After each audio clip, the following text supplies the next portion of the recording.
பிஸ்மில்லாஹிர்ரஹ்மானிர்ரஹீம். வஸ்ஸலாத்து வஸ்ஸலாமு அலா ரசூலில்லாஹி அம்மா பஅத். ஆலமெல்லாம் படைத்தாலும் அண்ட சராசரத்தின் படைப்பாளன் வல்லோன் அல்லாஹ்வுக்கே எல்லா புகழும் அல்ஹம்துலில்லாஹ். அகிலத்திற்கே அருட்கொடையாம் அருள்மிகு இறை தூதர் அண்ணலும் பெருமான் ஸல்லல்லாஹு அலைஹி வஸல்லம் அவர்கள் மீது இறைவனின் ஸலவாத்தும் ஸலாமும் உண்டாவதாக என பிரார்த்தித்துக் கொண்டு எனது பேச்சை சமூக ஊடகங்களினூடாக கேட்டுக்கொண்டிருக்கும் உங்கள் அனைவருக்கும் எனது இனிய சலாம். அஸ்ஸலாமு அலைக்கும் வரஹ்மத்துல்லாஹி வபரகாத்துஹு. நான் பேச எடுத்துக்கொண்ட விடயமானது ஹஜ்ஜும் இப்ராஹிம் அலைஹிஸ்ஸலாமும் என்பதாகும்.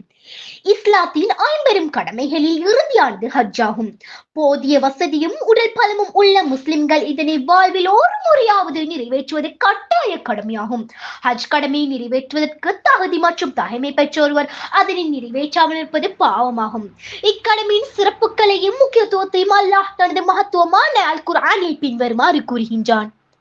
فيه آية بينات مقام إبراهيم ومن دخله كان آمنا ولله على الناس حج البيت من استطاع إليه سبيلا ومن كفر فإن الله غني عن العالمين. அவர்கள் அங்கு யாத்திரை செல்லக்கூடிய சக்தியுடையவர்களாக இருக்கின்றார்களோ அத்தகைய மனிதர்கள் மீது அல்லாஹ்வுக்காக அங்கு சென்று பைத்துல்லாஹை ஹஜ் செய்வது கடமையாகும். எவரேனும் இதை நிராகரித்தால் அதனால் அல்லாஹ்விற்கு ஒன்றும் குறைந்து விடுவதில்லை. ஏனெனில் நிச்சயமா அல்லாஹ் படைப்புகளில் எந்த தேய்மற்றவனாக இருக்கின்றான் என்று அல்லாஹ் தனது அல் குர்ஆனில் கூறியுள்ளான். பைத்துல்லாஹை சென்றடைய பயண சாதனங்களும் போக்குவரத்து வசதியும் உள்ளொருவன் ஹஜ் செய்யாதிருப்பதே இஸ்லாத்தை விட்டும் நீங்கும் அளவிற்கான குற்றமாக இஸ்லாம் கருதுகின்றது. الحج إلى الكعبة واجب على كل من استطاع إليه شيئا. அல்லாஹுக்காக அங்கு செல்வதற்கு சக்தி உள்ள மனிதர் மீது கஅபத்துல்லாஹை ஹஜ் செய்வது கடமையாகும் என எமது கோபான் நபி ஸல்லல்லாஹு அலைஹி வஸல்லம் அவர்கள் கூறியுள்ளார்கள். ஆதாரம் திர்மிதி. இந்த புனித ஹஜ் கடமையாக காரணம் நபி இஸ்மாயில் அலைஹிஸ்ஸலாம் அவர்களும் அவர் தம் குடும்பத்தாரும் செய்த உன்னத தியாகமாகும். அவர்கள் செய்த உன்னத தியாகத்தை நினைவு கூறும் கூடியதாகவே ஹஜ் காணப்படுகின்றது.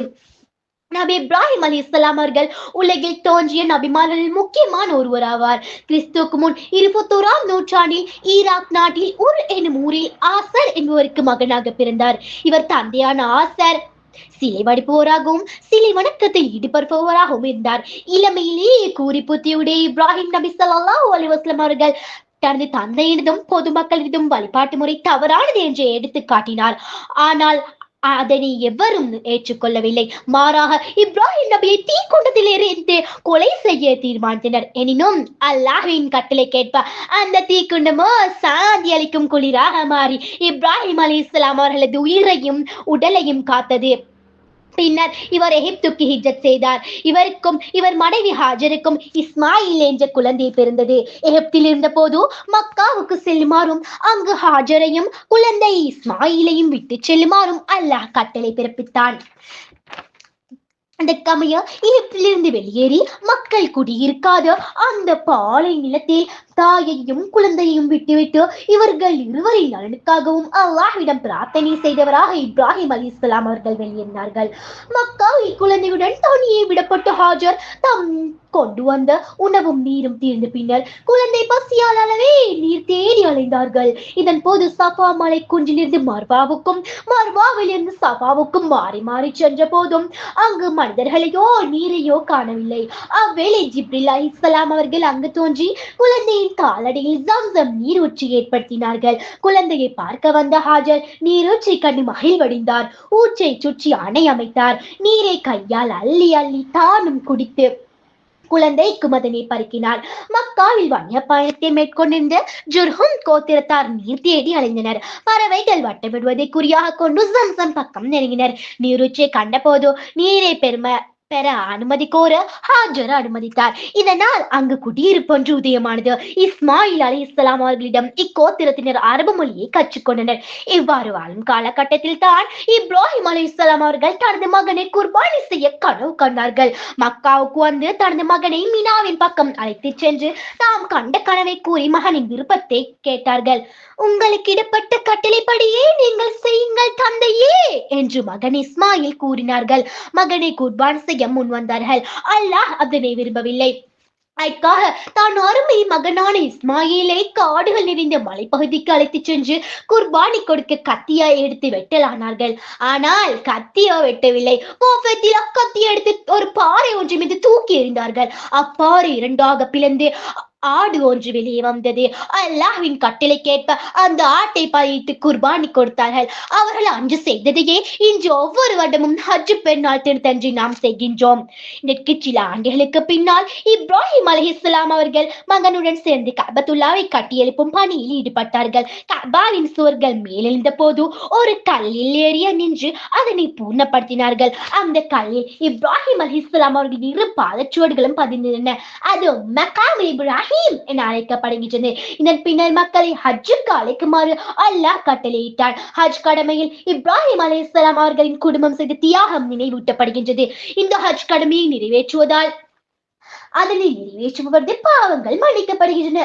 சுவனம் செல்வதற்கான பாக்கியம் கிடைக்கின்றது. வறுமையிலிருந்து பாதுகாக்கப்படுகின்றார். அவர் ஹஜ்ஜுக்காக செலவிடும் ஒவ்வொரு திர்ஹத்திற்கும் அல்லாஹ்விடம் 700 மடங்கு நன்மைகள் கிடைக்கின்றன. கஷ்ட துன்பங்களை சகித்துக் கொள்ளும் பண்பு வளர்கின்றது. தியாக சிந்தனை வளர்க்கப்படுகின்றது என பல்வேறு பயன்கள் கிடைக்கின்றன. மேலும் இது உலக முஸ்லிம்களின் சகோதரத்துவத்தையும் சமத்துவத்தையும் வெளிக்காட்டக்கூடிய பிரதான கடமையாகும். அனைத்து ஹாஜிகளும் ஒரே திசையில் ஒரே மொழியில் ஒரே விதமான ஆடையில் லப்பைக் அல்லாஹும்ம லப்பைக் என முழங்குகின்றனர். தம்மை படைத்த இறைவனை துதிக்கின்றனர். அவனை பெருமைப்படுத்துகின்றனர். இங்கு இன மொழி பிரதேச வேறுபாடு எத்தனையுமே காண்பதற்கில்லை. எல்லாரும் அல்லாஹ்வின் அடியார்கள் என்ற உணர்வே மேலொழுங்கி நிற்கின்றது. இவ்வாறு உலக முஸ்லிம்கள் பல்வேறு நாடுகளிலிருந்தும் ஒரே இடத்தில் ஒன்று கூடுவதன் மூலம் ஒருவரை ஒருவர் அறிந்து கொள்கின்றனர். அங்கு சமூக விவகாரங்கள் குறித்து கருத்து பரிமாறும் வாய்ப்பு கிட்டுகின்றது. ஒவ்வொரு முஸ்லிமும் உலகில் எந்த மூலையில் வாழ்ந்தாலும் நான் தனிப்பட்ட மனிதன் அல்ல, சர்வதேச முஸ்லிம் உம்மத்தின் ஒரு அங்கத்தவன் என்ற உணர்வையும் இக்கடமையை ஏற்படுத்துகின்றது. இந்த புனித ஹஜ் கடுமையாக வருவதற்கு காரணமாக இந்த இப்ராஹிம் அலைஹிஸ்ஸலாம் அவர்களின் பிரார்த்தனை கேட்ப மக்கா ஒரு யாத்திரை தலமாக மாறியுள்ளது. ஜம்சம் நீர் ஒரு வளமாக அமைந்துள்ளது. அங்கு ஹஜ் கடமை இடம்பெறுகின்றது. மக்கள் குடியேறினார்கள். அவரது சந்ததியிலேயே முகமது ஸல்லல்லாஹு அலைஹி வஸல்லம் அவர்களும் பிறந்திருக்கின்றார்கள். இவ்வாறு பல்வேறு சிறப்புகளை கொண்டு இப்ராஹிம் நபியும் அவர் தம் குடும்பத்தாரும் அல்லாஹ் தனது அல் குர்ஆனில் பின்வருமாறு புகழ்ந்து கூறுகின்றான். இப்ராஹிமிடத்திலும் அவர்களுடன் இருந்தவர்களிடத்திலும் அழகிய முன்மாதிரி இருக்கின்றது. 60ஆம் அத்தியாயம் 4ஆம் வசனம். இப்ராஹிம் அலைஹிஸ்ஸலாம் அவர்களை அல்லாஹ் வெகுவாக பாராட்டியுள்ளான். ஆதலால் இப்ராஹிம் அலைஹிஸ்ஸலாம் அவர்களின் முன்மாதிரிகளையும் வாழ்விலும் பின்பற்றி ஒழுகுவோம். அத்தோடு ஹஜ் கடமையை நிறைவேற்றும் பாக்கியம் எமக்கும் கிடைக்க வேண்டும் எனவும் அதன் மூலம் அல்லாஹ்வின் அருளை பெற வேண்டும் எனவும் பிரார்த்திப்போம் என கூறி இத்துடன் எனது உரையை முடித்துக் கொள்கின்றேன். அஸ்ஸலாமு அலைக்கும் வரஹ்மத்துல்லாஹி வபரகாத்துஹு.